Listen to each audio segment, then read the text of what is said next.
Rohmer's Percival, Gilbert Adair, 1978, from Sight and Sound 767, number 4, reprinted by permission of the British Film Institute.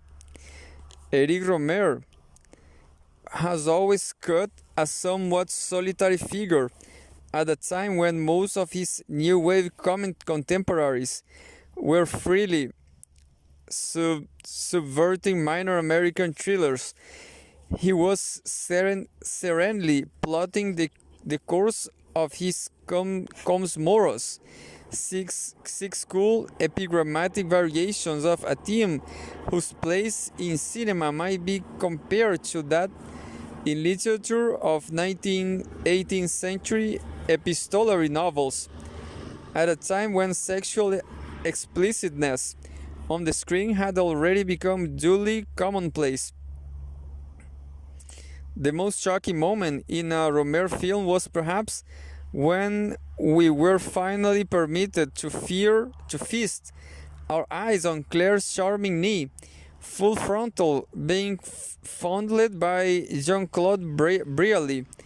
Now, when French cinema is passing through a crisis d'inspiration, Rohmer, as sure of purpose as ever, has embarked on another series, this time of ambitious literary adaptations.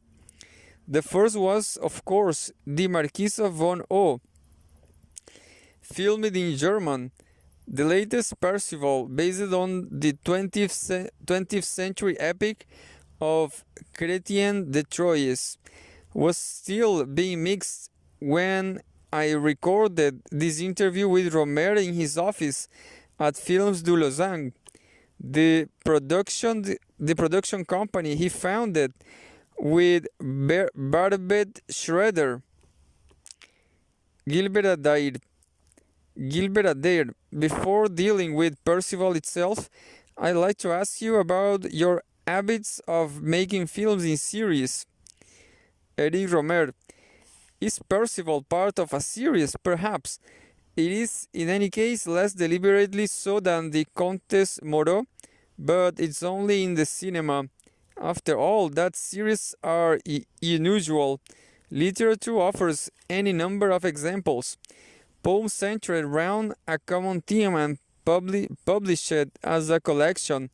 Short stories published together in a single volume. And a film, by its length, is closer to the short story than to a novel. There are always enormous problems to be faced when one tries to adapt a novel onto the screen. The Marquis von O, on the other hand, was easy. Kleist's novella barely fills 40 pages, and yet it contained quite enough matter for a 90-minute film. The idea that some magical correspondence exists between the cinema's hour and a half and the 250 pages or so of a novel is a received one and totally false. But the filmmaker, no less than the author of short stories, may require more space to express himself than that afforded by a single film. So you see the usefulness of the series. I gave another reason, though, in my preface to the Comte Moreau. Then, when they were published recently and published precisely in short story form, I claimed that for the filmmaker personal inspiration was next to impossible, that the film dramaturg was perhaps a myth. Writing a scenario and shooting a film are not only different stages of the filmmaking process, they are two quite separate acts of creation. In general, when one speaks of an original screenplay, It was written first, and it is good. And if it's good, might just as well have been printed. It is not the same in the theater. No matter how badly a play is performed, its own qualities remain on the printed page. And if the play is well known, the spectator takes that into account. But in the cinema, if one has written a text and brought it to a certain degree of perfection, it may well lose by being filmed. The cinema will not necessarily be a plus. It will be something else, an adaptation, even where one's own work is concerned. So the filmmaker will be torn between two roles: that of author in the literary sense, and that of director. I am not at all sure that this coheres into what is called an author, not unless a kind of unity is established, however arbitrarily. After all, a director in the theater can turn his hand to Shakespeare, then Chekhov, then Beckett's essay. Many not just that, many do just that, and in theory, nothing stops the film director from doing likewise. It might be very interesting, though. No, I feel he must be more than that. More of a composer than the conductor of an orchestra. And for me the series, which is a constraint, but as in the way which artistic constraints capable of stimulating the imagination provides the necessary unity.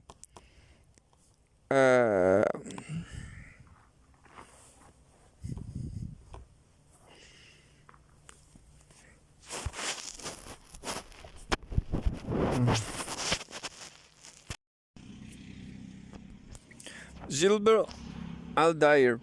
Do you consciously separate these roles when preparing and shooting a film? Eric Rohmer. With the Comte Moreau, I considered that I was above all a writer, and questions of mise-en-scène seemed less important. With the Marquis and Percival, I am more truly a metteur en scène. Then again, what I have just said strikes me as completely false. Gilbert Aldair. Why 6 Comte Moreau? Eric Rohmer. I had no idea. I had one idea, one small but very precise idea. I developed it. I fed into an imaginary computer, adding a few accessory elements, and the computer came up with 6 tales. But I was pleased to limit myself to 6 because what I complain of in many otherwise intelligent directors is that they don't know how or when to stop. The crisis currently besetting our professions stems partly from that.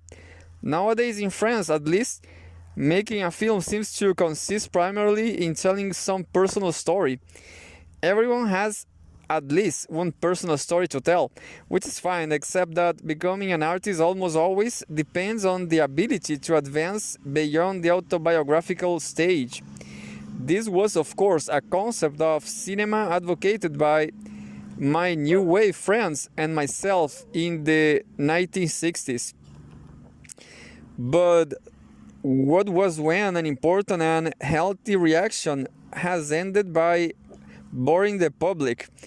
Of cineasts working today, I can only think of Bergman, who continues to film the same story, more or less, without losing his capacity to surprise us. With the others, there is a constant danger of diminishing returns and the lack of a really solid scenario. Gilbert Aldair. But for most filmmakers, a screenplay is not intended to be comparable to a literary text. Could you envisage shooting a film with the original material in a more embryonic state? I repeat, Eric Rohmer, I believe more and more strongly in the importance of the scenario. And speaking for myself, I couldn't being to shoot with a text devoid of intrinsic literary qualities. It's something I feel as a spectator too.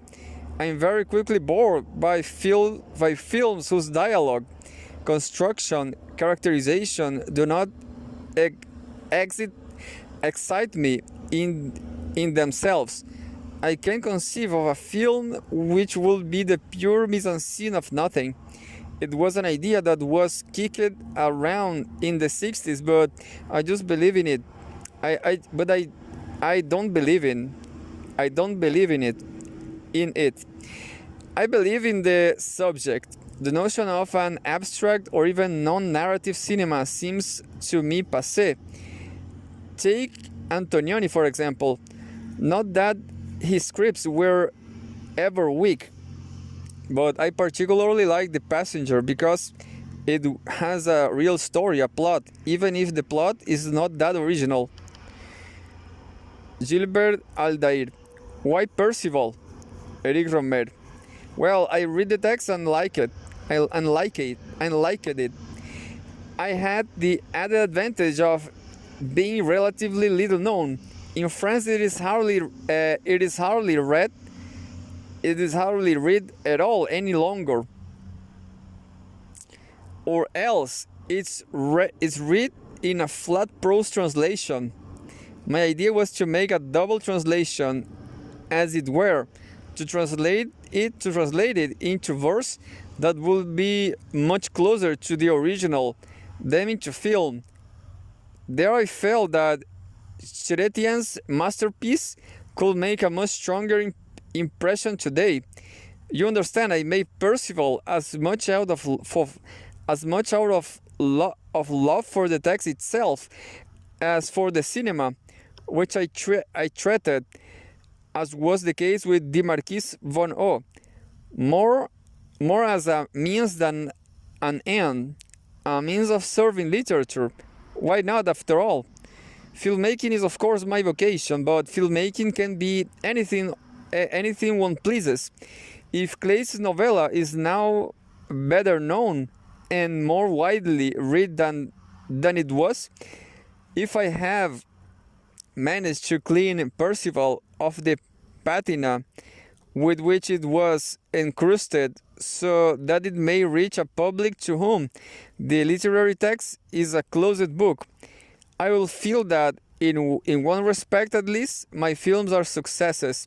But making Percival was also a means of getting off certain well-trodden paths, of avoiding the trap of naturalism, which I feel has completely exhausted its possibilities in the relation between literary and filmic narratives, in the way my actors learn to speak, in the play between the stylized and the real. I hope I may have enriched cinema a little. Well, let's just say I don't believe I am the rear guard. Gilbert Adair. The visuals of the Marquis von O were inspired by the Empire style in painting and furniture. You even staged one or two rather Gaussian tableaux vivants. Will Percival have to look for artworks of the period? Eric Rohmer. I had no desire to reconstruct the Middle Ages such as they were, or as we imagined they were. Percival is less historical in that sense, even than the Marquis. My aim was to give as authentic an expression as possible to Chretien's intentions, not to interpret the text from a modern viewpoint, as Frank Cassenti did in his film Chanson de Roland, but to visualize the events Chrétien narrated as medieval paintings or miniatures might have done. Of course, I don't give a hang in the result if the result is authentic. It would be wishful thinking to suppose that one could portray a period in history and its the ideology as they present themselves to be to the people who were living at the time. Only the starting point has a claim to authenticity. I use 12th century literature and painting and music. There's a lot of music in my film. To narrative at something else, a totally personal creation which I hope will also offer a less than conventional view of the Middle Ages. Because working in the past has enabled me to discover certain new possibilities of expression which will otherwise have escaped my attention. For instance, the coats of mail worn by the actors are absolutely faithful to those of the period. Does it made male by male? Well, we discovered a kind of truth in those coats of mail. They were extremely heavy. The actors and stuntmen were forced to invent ways of moving in them, which finally inspired a whole new approach to the kind of gesture to be used in riding horses, battle scenes, and so on. Something not seen before in historical films.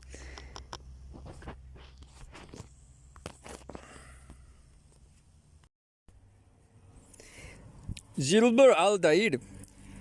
Gesture will seem to be very important for you, but in the Marquis von O, where the actors ape the gestural rhetoric of 18th century anecdotal paintings, the spectator who in a museum will accept the conventions or at most smile at them is tempted to laugh outright when they are animated on an enormous screen and in a quite different cultural context.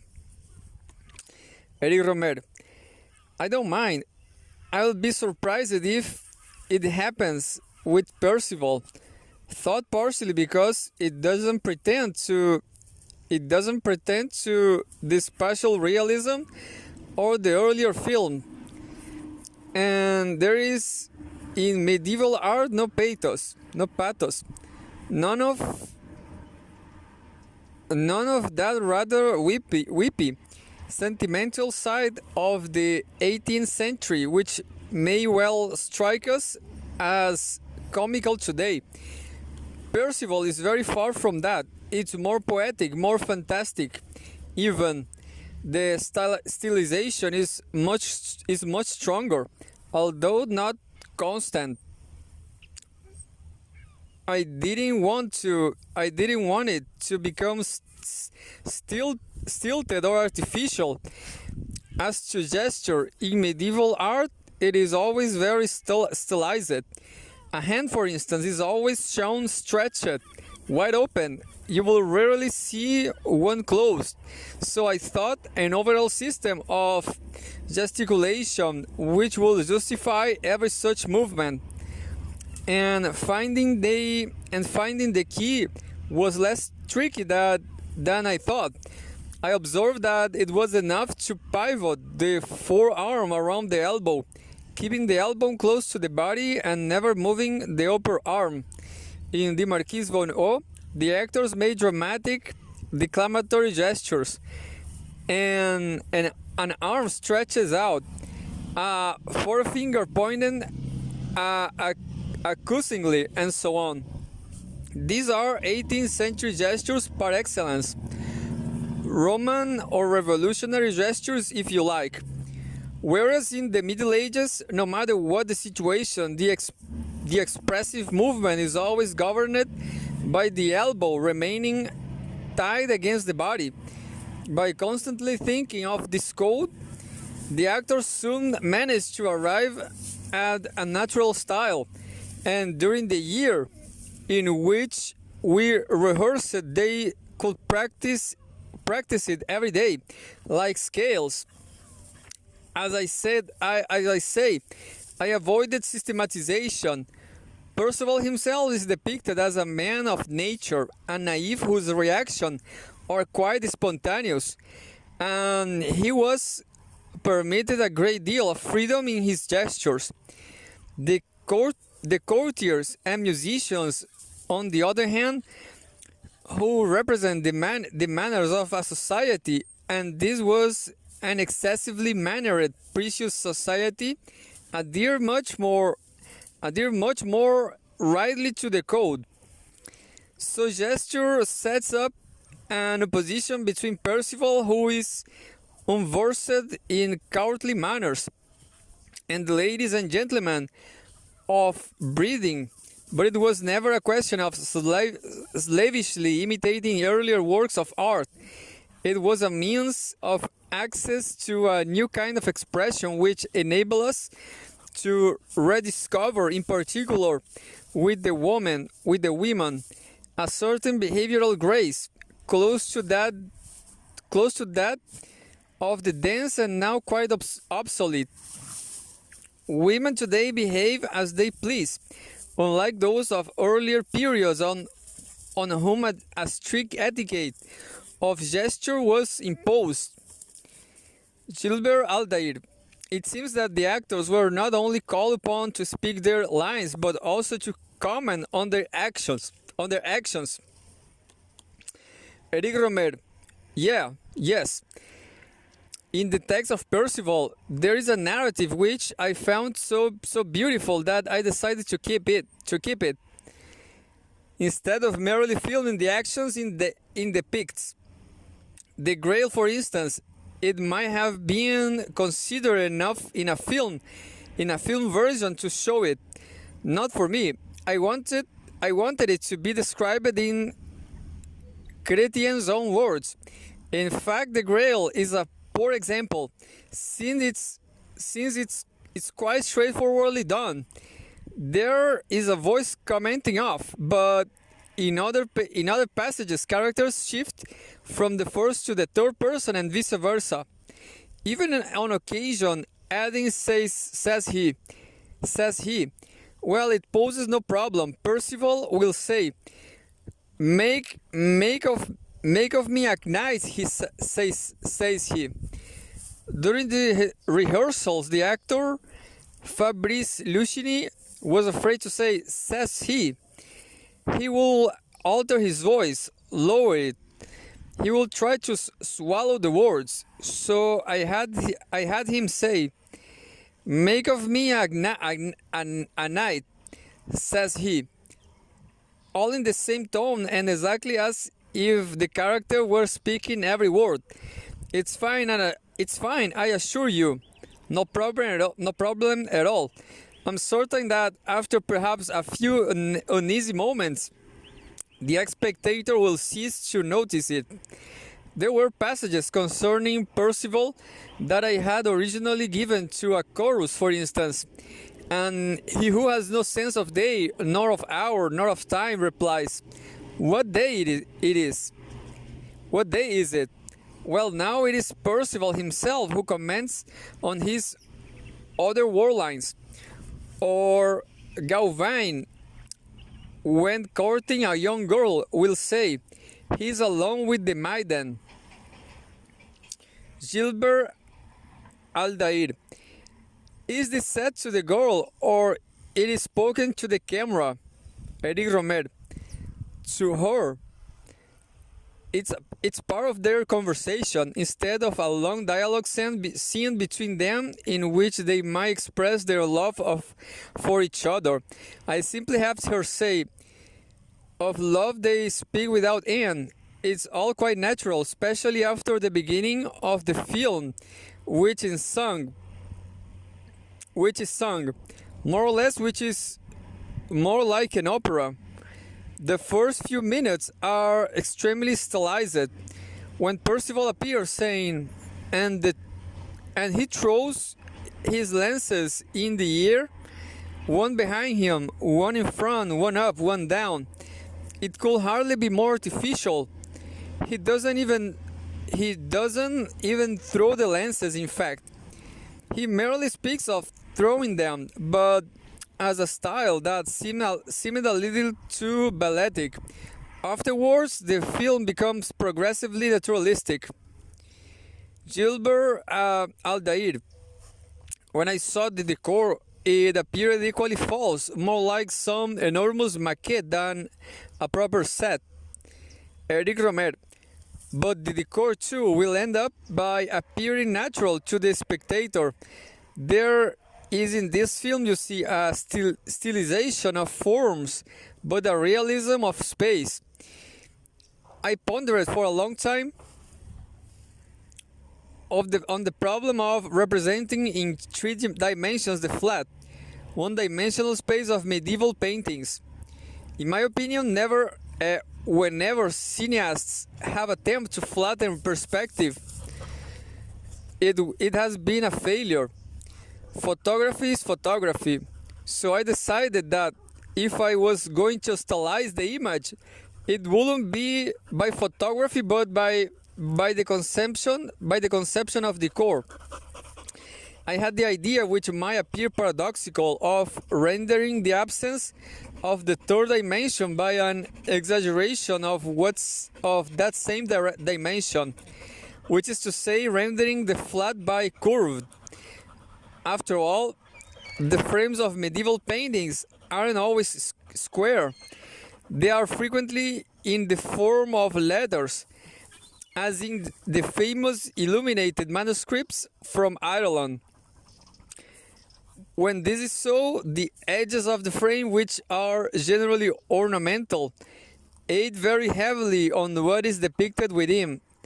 The painting seems to curve under them.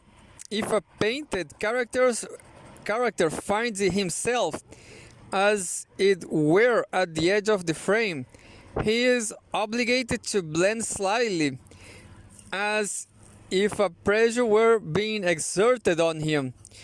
Now the shape of the cinema is rectangular. No getting away from that. But what I did was to curve the whole set, for it was one unique set, into a semicircle, so that when a character walks straight ahead, his walk must in fact describe a curve. The trees, the castle, also follows the contours of the set. I don't suppose the spectator will be particularly conscious that everything is revolving, but he will doubtless feel it as a general impression.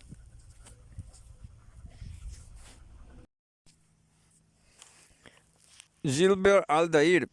Are there any false perspectives? Eric Rohmer.